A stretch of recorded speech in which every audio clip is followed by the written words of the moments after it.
Putting aside our sorrow, we renewed our faith in the prophecy that other rings would be found, and see how our faith has been rewarded. The Covenant used to be the main threat, and it was a MacGuffin in the original Halo series because the real threat was the Forerunner legacy and the Flood itself. The Forerunners have been the source of so much mystery throughout the Halo franchise. It was something that was just fascinating to us. So far, it's been a lot of stumbling into their belongings. Like we found Halos. And now we found something more. We found the Prometheans. There's a degree of animalistic fierceness that maybe you didn't see in previous games.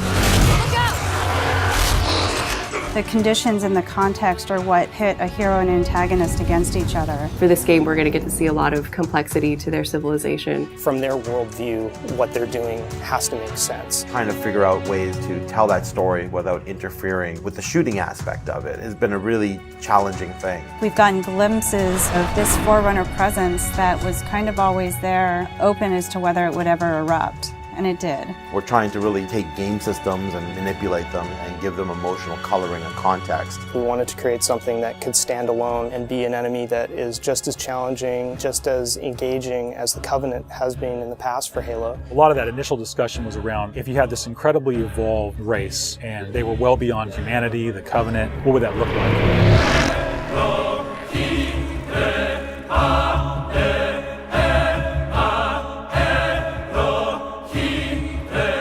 The design process for the Prometheans was intriguing, exciting, and then long and painful process.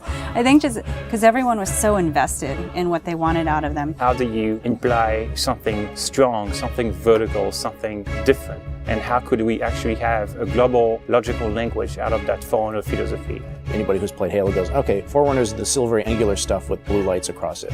That's really the language kind of in a nutshell. For us, it was important to break that, but still find kind of like a mathematical organization. We had to do a very clear separation of style, shapes, colors, right from the start. I think the Knight's been through almost like 15 plus iterations of geometry. This sheet is like very traditional way of doing brainstorming. You just do silhouettes and then we take it and iterate some more and more and more. We didn't want them to look like monsters because they're not monsters. We had a version that looked very demon-y. These things on his back, they would go together and they would like flare out when the player was being spotted. We didn't want the Prometheans to look like robots because they're not robots. A version that looked very thin and spindly. We would see one as like, you know, that one looks cool, but it really doesn't convey commander of the battlefield. We had other stuff where they could clamp on and have these big, hulking, massive armors on top of them that would really change the variant look. For us, it was important to get it into something that people could relate to, which I think is always going to be a challenge when trying to take the Forerunner language and create a character. Making sure that his head stood out, that you could see it, that players had the ability to headshot it.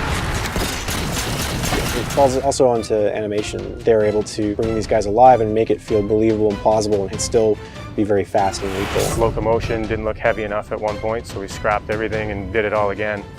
The Knight's like 12 feet tall, so if it doesn't feel heavy and menacing as it's walking around and doesn't intimidate the player, then we're not doing our job. There were not a lot of real-life elements that we could take. There are joints there, some of them are not physically connected. They're holed up with the space in between them, which is some of the features that the architecture has, which is big, massive buildings like floating, defying gravity. We wanted to keep some of that mystery and kind of the unknown in the characters as well. We even have the little micro driver arms in here, and then all the way to where we turn these layers off. We have the glowing skull. We thought it would be more of an impact if it's like a sarcophagus. It opens up and it's showing all this aggression. There's certain ways to approach fighting and elite with a group of grunts, and really what we wanted to do was change that up. The Covenant are tried and true. You know what you're going to get out of a grunt, you know what you're going to get from a jackal with his shield, the toughness of elites. Here are the brand new hooks to the sandbox. Prometheans are made up of the Knights, the Watchers, and the Crawlers. One of the big focuses for us in the design of the Forerunners was to have these different enemy classes that would be able to work together. Having this dissection so that when the player went into combat, he's sort of tactically evaluating which order to take guys out. They don't act independently of each other. You put any combination of them together, and the strategy you need to engage with them is really different. There are a variety of Knight classes. and each one of them is progressively more powerful, but your base knight actually starts just a little bit more powerful than an elite. But in addition to that, we wanted the knight to have his own set of traits and abilities. There's all kinds of these special features of each one of these characters that players haven't played in a Halo game before. You think about basic combat encounter design, a lot of the challenges designers face is how to introduce enemies. What would a Promethean do if it could bend time, space, form, matter? Knights can phase in out of anywhere. He's able to go where he needs to at any time, which is something the Covenant can't do. Heads up! Crawlers can walk on walls, walk on ceilings. If a knight shield bursts, crawlers will come rushing at you and try and like melee the player. They'll get more aggressive. These certainly slot into that grunt style combatant. And so there was certainly a want to make sure that we can get a lot of them on screen. If you let too many of them get together, they become a really formidable force. One-off, super fun to take out all together. It's like a pack of feral dogs. Its mandibles, when it screams, will actually separate and float around in the air while it's howling. Animation added so much fresh behavior to this character. It's very exciting. The Watcher is definitely a support class. One of the things we wanted to do with the Forerunner characters was constantly have them mix up their tactics and make the player react to it. The Watcher is able to regenerate knights. One of the things we needed to do when the Watcher design was coming along was make sure that the Watcher would actually fit inside of the Knight. That bursts out and swap to the actual Watcher asset. The Watchers are aware if a knight's damaged, they'll protect them, they'll catch grenades, so they kind of coordinate their efforts. The Prometheans feel like the most advanced of the bunch. They're able to bring all of their technology and wisdom to the battlefield. With new enemy class comes new weapon class. We literally concepted probably 200 weapons for this game before we settled on the half a dozen that went in. It's kind of like you've got that balance between humans' model of what a weapon's like and the desire to want to try and make something crazy and futuristic. We tried coming up with this perfect mix of stuff that was still relatable. You would still identify a weapon as a rifle or a shotgun or a submachine gun, even though they're almost magical. The Forerunner Scattershot was probably the first one where we really nailed the design on it. Everybody loves the hinge action shotgun, so we tried doing something like that so that the reload animation would be to cock it up and the front half would smash together. Every time you pick up a Forerunner weapon, it forms in your hand. So that sort of kicked off the component of having these guns form around the player. So there's that moment of like, oh, what is this gun? What does it do? And then when it comes into shape, it's kind of immediately identifiable. What makes the Forerunner weapons distinct is that usually they have dual purpose. So for instance, from the bolt pistol, you can charge it up and have something that's equivalent to almost like a shotgun blast. In the case of the light rifle, we actually experimented with doing dual firing modes.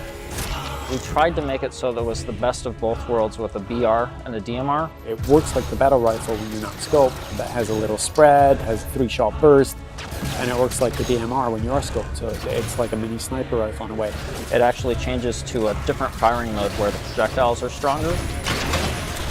One of the big things that we really focused on for them was making sure that the weapon doesn't just feel like a chunk of metal, but that it actually has glowing energy that's flowing through the gun, going down the barrel, so that everything is very full of life. The moment where all the Promethean effects really started to click the most was when we started showing the dissolve whenever you kill a knight. That was really when we started to feel, yes, this is something cool, this is something unique, and something that we haven't really seen before. This is an early prototype of the Knight D-Res. As the sphere expands, you see the particles are birthed, and everything in the red region you see will be the crack and the erode. When you shoot and kill the knight, the actual point on the body where you did the damage is where the dissolve starts. So if you shoot from his foot, he will D-Res from the point of his foot up. The end result, when we blow up a knight, they dissolve, proving that the technology works.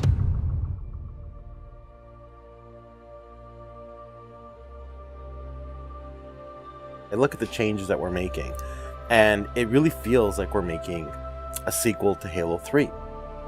And that's exactly what we're setting out to do. We have the Covenant from previous games. We have the UNSC. We had all these things to take from, like, all right, we can make a new take on this, but we had zero information to some of this Forerunner stuff. We're not just on a Halo, we're on a whole planet now.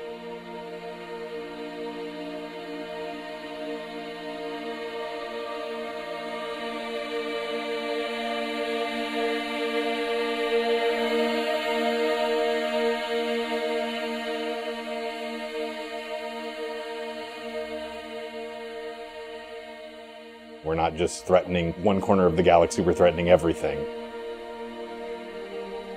We're listening to the fan feedback. We're incrementally evolving different aspects of the game design, but there's nothing really revolutionary. And I think that's important, because I think really good design is evolutionary, not revolutionary. And I think at some points we got in our heads with this game that we're just going to make another Halo. I don't think that's what people want. They may think they want that, but what they really want is something that speaks to the things that they love, but then provides them with something new.